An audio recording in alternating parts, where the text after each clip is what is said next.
मैं हूं आफाक अहमद और आप देख रहे हैं न्यूज़ जनरेशन इंडिया। 2024 के चुनाव में लोगों को अपना भविष्य नजर आ रहा था।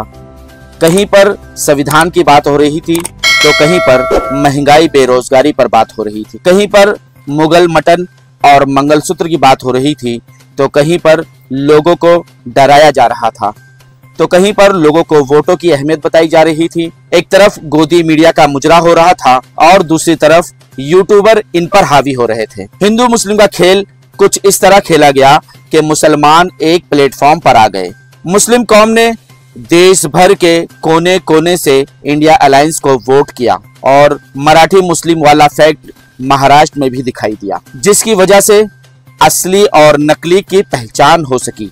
यही मुस्लिम वोटों ने हारती हुई वर्षा गायकवाड़ को जीत से हमकिनार किया। और बात कर लें दक्षिण मध्य मुंबई की, तो झूठ का सहारा लेने के बाद भी मुस्लिम कौम को बहकाया ना जा सका और मराठी मुस्लिम फैक्ट ने अनिल देसाई को 53,384 वोटों से जीत दिलाई। अनिल देसाई जी की जीत से धारावी खुश तो है, मगर विकास का मुद्दा आज भी धारावी को परेशान कर रहा है। अपने आप को धारावी की बेटी कहने वाली विदा होकर बांद्रा चली गई। ऐसे में ये लड़ाई अब कौन लड़ेगा, इस बात को समझने और जानने के लिए हम वर्षा ताई के घर पहुंचे। यहाँ हमारी भेंट धारावी बचाओ आंदोलन के साम्या कोरडे और संजय भालेराव से हुई।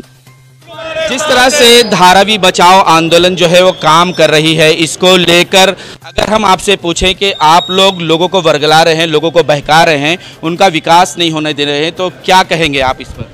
धारावी अदानी से मुक्ति चाहती है। ये जो प्राइम मिनिस्टर है नरेंद्र मोदी, इन्होंने अपने मित्रों को पूरा जेब भरने के लिए पूरी सरकारी यंत्रणा कौड़ी मोल के भाव में बेची है, वैसे धारावी को भी बेच दिया है। हम धारावी वाले उसका विरोध कर रहे हैं और बड़े पैमाने पे हम कहना चाहते हैं कि अदानी हटाओ, धारावी बचाओ।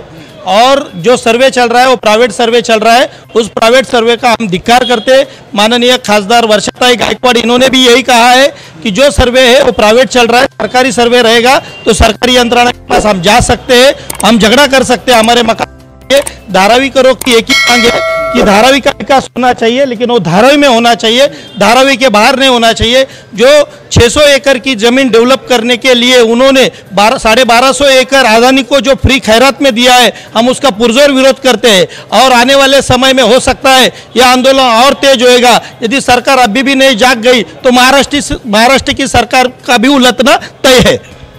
ताई, सबसे पहले आपको बधाई और शुभकामनाएं। जिस तरह से आप जीते हैं, ये एक अजूबा जैसा हुआ है कि हार के बाद तुरंत जीत मिली है। क्या कहना चाहेंगे कि अब धारावी की बेटी विदा होकर बांद्रा चली गई है?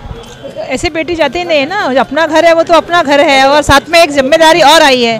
पहले तो बेटी और का बहू का काम क्या है, एक सबसे बड़ी औरतों की खूबी यही है कि वो पैदा एक घर में होती है, दूसरे घर में जाती है, लेकिन दोनों घर को ज्वाइन करने का काम, दोनों कुटुंबों को जोड़ने का काम करती है। रिश्ता कहीं टूटता नहीं है और कभी भी लड़की कभी विदा नहीं होती है। मेरे फादर ने हमें यही सिखाया है कि हम दोनों जगह को जोड़ने का काम करेंगे और साथ में मिलकर दोनों जगह काम करेंगे। धारावी वासी अब कह रहे हैं कि अब लड़ाई कैसे होगी, क्योंकि अडानी जो है वो नए नए खेल के जरिए जो है धारावी करो के बीच घुसना चाह रहा है और वो अब और बहुत सारे खेल शुरू करने वाला है जिससे धारावी वासी शायद फंस जाएंगे। नहीं, मुझे नहीं लगता धारावी वासी कभी फंस सकते हैं। देखिए, धारावी वासी बहुत होशियार है, बिल्कुल हम लोग गरीब है लेकिन साथ में हम लोग वफादार भी है और हम लोग साजिशें भी समझते हैं। तो ये साजिशें हैं, पहले धमकियों का, यंत्रणाओं का इस्तेमाल हुआ, लेकिन उसके बावजूद भी कुछ कोई असर तो दिखा नहीं। मुझे मालूम है कि माननीय मुख्यमंत्री महोदय की मीटिंग हो गई, उसको भी कोई असर नहीं हुआ। रैली निकली, वो भी उनकी फ्लॉप थी, अभी तो रिजल्ट ही आ गया है। तो उनको मालूम है कि सभी चीज़ों का इस्तेमाल करके, चाहे वो पुलिस यंत्रणा हो, गुंडों का हो, कुछ फ़ायदा नहीं हो रहा है। तो अभी नया षड्यंत्र रचा जा रहा है, तो खेला जा रहा है। अभी क्रिकेट मैच है, उसके बाद फुटबॉल मैच होने वाली है। बिल्कुल जो बाद जो जॉब फेयर लेने वाले हैं, लोगों के नौकरियां देने वाले हैं। मैं वही पूछना चाहती हूँ कि कोरोना में वो कहाँ थे? इतना अगर उनको हमसे प्यार था तो कोरोना में कहाँ थे, जब हमारे लोगों को अनाज के लिए, खाने के लिए तरसना पड़ रहा था, क्योंकि लोगों के पास कोई सामग्री नहीं थी। और नरेंद्र मोदी जी ने एक दिन रात को उठ के कहा कि कल से लॉकडाउन हो जाएगा। उन्होंने ये भी नहीं सोचा कि हमारे लोग जाएंगे कहाँ, खाएंगे कहाँ। ऐसे समय में क्या काम किसने किया, जनता को अच्छे से मालूम है। तो अडानी जी कहाँ थे, तब उन्होंने क्यों नहीं किया, ये सोचा जो आज जो इतने बड़े पैमाने पर आप बात करें। ये सब समझदार लोग हैं, लोगों को सब समझ रहा है कि उनका खुद का स्वार्थ है, वरना इतने दिन तक कभी 40 लाख के प्राइजेस तो नहीं रखते थे। जनता बहुत सुधने हैं, जनता सब समझ रही है। बच्चे गए थे लेकिन बच्चों ने भी जाके वही कहा कि हमारा घर कहाँ मिलने वाला है, उसी सेक्टर में हमको घर मिलने चाहिए, धारावी में घर मिलना चाहिए, हम बाहर क्यों जाएं। सेक्टर 1 में सर्वे भी शुरू हो चुका है और कई लोग जो हैं जिनसे मैंने बात की ग्राउंड लेवल पर, उन्होंने कहा कि बहुत अच्छा है क्योंकि अगर अडानी सर्वे करता है तो हमारे लिए फ़ायदा है क्योंकि उसमें चिटिंग नहीं होगी, और अगर गवर्नमेंट सर्वेंट जब करते हैं तो उसमें चिटिंग होती है, पैसे खाते हैं और वो प्रॉब्लम आती है। उन्होंने ऐसे एग्जीबिशन दिया। नहीं, मुझे ऐसे कोई है तो नाम बता दीजिए जिनका विश्वास अडानी पे है, क्योंकि मेरा तो नहीं है। अगर जिनका है तो उनको लक लाभ हो, उसमें मैं क्या बोल सकती हूँ। मैं कोई डेवलपर की बिल्डर की आदमी नहीं हूँ, मैं धारावी के आदमी हूँ। मैं धारावी के लोगों के लिए बात कर रही हूँ, उनके हक और न्याय के लिए लड़ रही हूँ। मुझे मालूम है कि उन्होंने 7 लाख लोगों को बाहर भेजा है। पहले तो उनको अथॉरिटी नहीं है प्राइवेट लिमिटेड कमेटी को, लिमिटेड कंपनी को, कि वो लोग सर्वे करें। जो सर्वे कर रहे हैं वो यंत्रणा किसकी है? कल उसको अथॉरिटी कौन देगा कि अगर पात्र अपात्र की लिस्ट डिक्लेयर करेंगे तो उनके पास जाएगा कौन? धारावी के किसी आदमी के साथ कोई चर्चा नहीं हो रही है। तो भाई साहब, हमें भी सब मालूम है ये बोलने वाले धनी कौन है। जो वहाँ पे रहने वाले राजनीय नेता है वही आपको ये सब बात बता रहे हैं। मैं जनता की बात करूँगी आप, तो जनता को अगर लगता है कि सर्वे बहुत अच्छा है तो मुझे उसमें कोई प्रॉब्लम नहीं है। सर्वे की जो स्लिप मिल रही है ना, उसमें ना तो स्टैंप है किसी का, ना ही कोई सरकारी चिन्ह है, कुछ भी नहीं। मेरे को एक बताइए, प्रोसीजर के हिसाब से ये सर्वे किसने करना चाहिए? एक सरकारी अथॉरिटी ने करना चाहिए, जहाँ पे हम जाके कल झगड़ा कर सके। अभी सवाल ऐसा है कि कोई प्राइवेट आदमी सर्वे करेगा तो हम किससे झगड़ा करेंगे? अगर एसआरए का कोई बिल्डिंग बनती है तो मुंबई महानगर पालिका सर्वे में करती है, हाई अथॉरिटी एसआरए की कमेटी बैठती है, म्हाडा के माध्यम से होता है तो म्हाडा के अधिकारी बैठते हैं। दुर्भाग्यवश अगर लोगों को ये सही लग रहा है, अगर कोई पुलिस ऑफिसर अपने चमचों को लेके वहाँ पे सर्वे के लिए मदद कर रहा है तो बहुत अच्छी बात है। अगर पुलिस का काम, मतलब एक्स पुलिस ऑफिसर का काम अभी ये हो गया है तो कायदा सुव्यवस्था का काम मुंबई महानगर पालिका देखेगी। आखिरी सवाल था, अब क्या स्टेप होगा आगे आपका? नहीं, हम तो लड़ाई लड़ेंगे, हम तो लड़ाई पहले भी लड़ते थे, हम लड़ाई लड़ेंगे। हम तो कल कोई स्टेटमेंट से पलटे नहीं ना, तो हम दोनों जगह पे लड़ाई लड़ने का काम करेंगे। यहाँ तो है ही, वहाँ पे भी लड़ेंगे। उद्धव साहब भी आपके साथ होंगे? हम तो बिल्कुल साथ में ही है। हमको तो इंडिया आघाड़ी पूरी साथ में है और हम लोग सब साथ में है। यहाँ पे तो एक इशू है, वहाँ पे भी MSRDC है, वहाँ पे भी एयर इंडिया कॉलोनी है। आएंगे ना वो, हम कहीं ना कहीं तो मिल ही जाएंगे। तो आप लोगों को वर्गलाएंगे नहीं? वर्गलाएंगे नहीं मतलब? ऐसा उनका कहना है अडानी ग्रुप का कि वो आप लोग वर्गला रहे हैं लोगों को, धाराविकरों को। सच बोलना अगर वर्गलाना है तो बिल्कुल वर्गलाएंगे। झूठ बोलने की ताकत जिनमें नहीं है ना, मतलब सुनने की ताकत, मतलब क्या बोलते हैं, सच और झूठ की बवाल करने की ताकत है, तो वर्गलाना किसको कहते हैं उसका शायद उनको फ्रेज का मतलब नहीं समझ रहा है। तो हम जानते हैं हम क्या बोलना है। आप लोग बार बार कहते हैं कि 550 स्क्वायर फीट चाहिए, लेकिन उसके लिए आप लोग कर क्या रहे हैं? धारावी बचाओ आंदोलन कर क्या रही है? वो तो खामोशी से बैठी हुई है, यो तो लोगों को वर्गला रही है, सिर्फ लोगों को बहका रही है। नहीं आफाक भाई, आप गलत कह रहे हैं। धारावी बचाओ आंदोलन ने जैसा ड्रोन उड़ाया अडानी ने, तुरंत दूसरे दिन जाके DCP को बोल के हमने FIR रजिस्टर किए और धारावी कर कोई वो मैच देखने के लिए भी नहीं गए।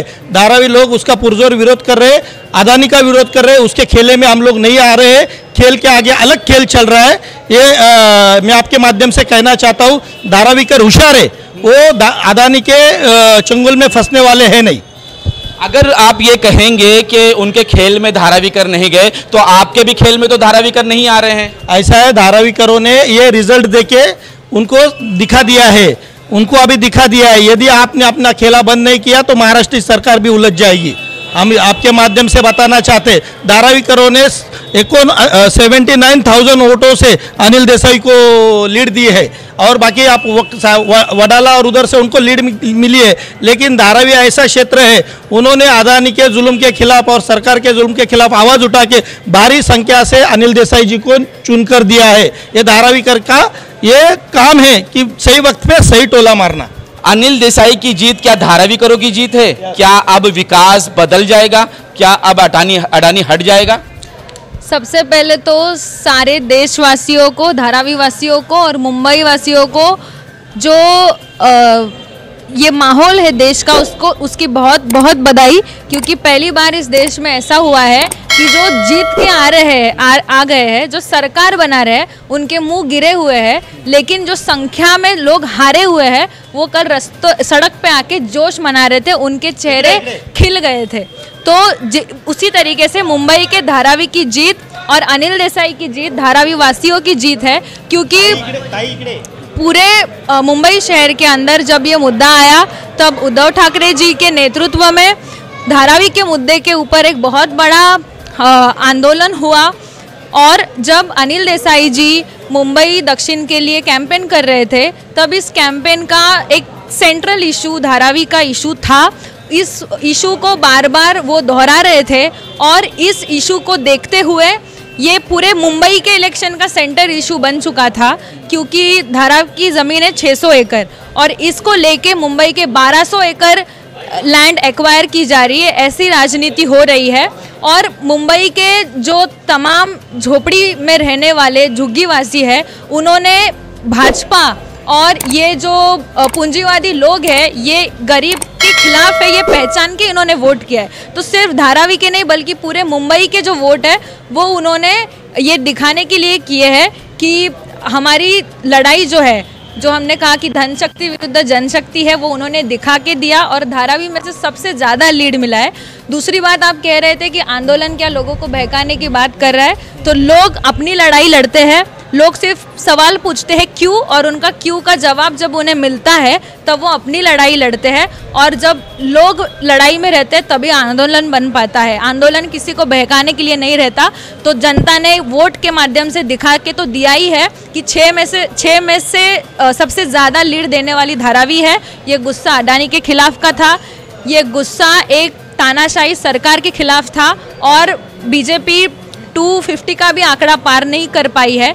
तो ये जो राहुल गांधी जी ने भी बात कही थी कि ये सरकार ने 2 लोगों को सारा धन दे दिया है और हम 100 लोगों को ज़्यादा धन देना चाहते हैं, तो इस मुद्दे पे ये चुनाव लड़ा गया। और जैसे आंकड़े आए हैं, हम ये अभी मानते हैं कि सरकार नहीं बनेगी, लेकिन ज़रूर जो अभी सांसद चुन के आए हैं वो ज़रूर हमारे जो सवाल है, जैसे वर्षा ताई जी है, अनिल देसाई जी है, ये ज़रूर कल दिल्ली में जाके संसद में जाके इस सवाल को उठाने का काम करेंगे।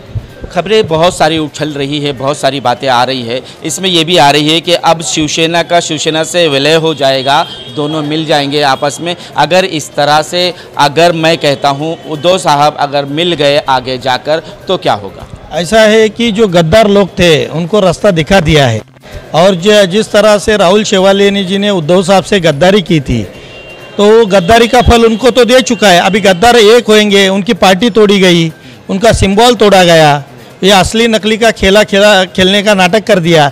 जनता पहचानती है असली कौन है, नकली कौन है, और जनता ने असली शिवसेना को चुन के दिया है। इंडिया कहाँ 7 सीटें आई हैं, 7 सीटें, और यहाँ पर कितनी आई है कि धारावी सीटें आई? हम धारावी वासी है, दक्षिण मध्य मुंबई में हमने जो काम अनिल देसाई जी के लिए किया है, 1 सीट चुन के आई है और बाकी जो है पैसे का खेला चला रहेगा। लेकिन हमने आदमी को देखा, भूखे प्यासे होके हमने उनकी प्रचार किया है और रिजल्ट दे दिया है। यानी आपने हैट्रिक होने नहीं दिया, बस यही बात है। हैट्रिक नहीं है, ऐसा बोल तो ये भी रहे थे कि 400 पार होंगे। एग्जिट पोल में तो 400 उन्होंने कहता जुमला है, ये जुमला नहीं, बोल क्यों जुमला है, बोल तो रहे थे ना 400 पार हो जाएंगे। और मैंने डराने के लिए कहा था और डर भी गए ये लोग। सवाल कहना चाहूंगी कि मुंबई के एक बीजेपी के नेता है, उन्होंने कहा था, जो आपने अभी शिवसेना के बारे में सवाल पूछा, कि अगर इंडिया गठबंधन का 18 के ऊपर सरकार आया तो मैं घर पे बैठूंगा। तो वो उसका क्या हुआ, उसका जवाब वो दे, ऐसा मैं पूछती हूँ। तो क्या हुआ, अब तो 30 पार हो गए हम लोग, तो वो तो सिंगल डिजिट में है मुंबई में। तो देवेंद्र फडणवीस जी ने भी ये तो इस्तीफा दे रहे हैं, वो दे रहे, लेकिन मुंबई के एक बीजेपी के नेता है तो वो संन्यास लेने वाले तो क्या हुआ? संन्यास कब ले रहे हो आप? तो धारावी का मसला अभी भी खत्म नहीं हुआ। धारावी के लिए लोग अभी भी परेशान हैं क्योंकि वहाँ पर विकास का मामला है और विकास जो है वो बताया जा रहा है कि अडानी के थ्रू नहीं होना चाहिए, क्योंकि धारावी करो की मांग है कि कोई सरकारी संस्था इसको करे लेकिन अडानी के हाथ में ना दिया जाए, क्योंकि अडानी आज नहीं तो कल अगर वो किसी तरह से देश छोड़कर चला गया तो धारावी का प्रोजेक्ट वहीं पर रह जाएगा और धारावी कर गरीब बेचारे अपने घरों में टूटे फूटे मकानों में ही रह जाएंगे और वो इंतज़ार करेंगे कि कोई और आए और उनका डेवलप करे। इससे बेहतर है कि पहले ही कोई और आए और उनका सही तरीके से डेवलप कर सके। आज तक के लिए इतना ही। देश विदेशी खबरों के लिए देखते रहें न्यूज़ NSO इंडिया।